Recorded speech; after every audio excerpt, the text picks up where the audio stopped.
بەردەفکێ سەرۆکاتیە تورکیا دەبێژە تورکیا بتۆ ئاواکی ڕازی نابە ڕێکەفتنا ئاواکردنا ناوچەیە ئارام وەک یا باژارێ من بجێ لێ وەرە و تورکیاش ئارمانجا خۆیان سەرەکە دەربارەی ناوچەیە ئارام تەنازولێ ناکە. براهیم کالێن di کۆنگرێکی ڕۆژنامەوانیدا ڕاگەهاند تورکیا پشتێ بزانیاریên ئەمریکا گرێنادە دەربارەی ئارامبوونا ڕۆژهەڵاتی جەمێفەراتê تورکیا wê piştê bizanyarî û jêderên xwe yên taybet girê bide.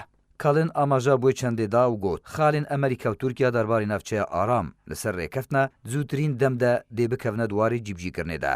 Lê ew xal ne li gorî daxwaza Tirkiya ne û te kes kir ku Tirkiya paşxistina cîbjîkirina rêkeftina navçeya aram red dike. Berdevkê serokatiya Tirkiya got jî mebesta Tirkiya ji navçeya aram derxistina çekdarên PKK û yên grûpên bi ser veya ji rojhilatî Cemêferatê. Tirkiya dixwaze navçeya aram heta sinûrên Iraqê bibe. İbrahim Kalin got jî eger navçeya aram li rojhilatî Cemêferatê li gorî daxwazên Tirkiya newê avakirin, Tirkiya amade ye garînên Tirkiya hene navçeya aram bi tena xwe ava bike. Jariya xwe ve Mewlûd Çavuşoğlu Wezîrê Derveyê Tirkiyê di Kongrekê Rojnamevanî de ragihand bû ku pêngavên avakirina navçeya aram li rojhilatî Cemêferatê jariyê Amerîka ve necidî ne û Amerîka naxwaze dosyeya navçeya aram di demeke nêzik de were yek alîkirin. Her wiha Wezîrê Derveyê Tirkiyê tekeskir û got Tirkiye tevaya amadekariyan kiriye da ku rojhilatî Cemêferatê ji çekdarên PKK vala bike. Hişyarî da û got Tirkiya riş de li ser helwest û siyaseta xwe. Her divê derbarê de Recep Tayyip Erdogan serokê Tirkiyê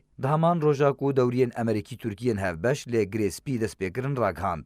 Tirkiya bi vê awayî razî nabe navçeya aram were avakirin û birêveçûna dewriyên hevbeş li rojhilatî Cemêferatê nayê wateya avakirina navçeyeka aram. Her wiha Erdogan tekes kir û got eger di dawiya vê mehê de navçeya aram li gorî daxwazên Tirkiya newên avakirin, Tirkiya wê planên taybet li navçeyê bicî bike. Tirkiya riş de li ser planên xwe yên taybet.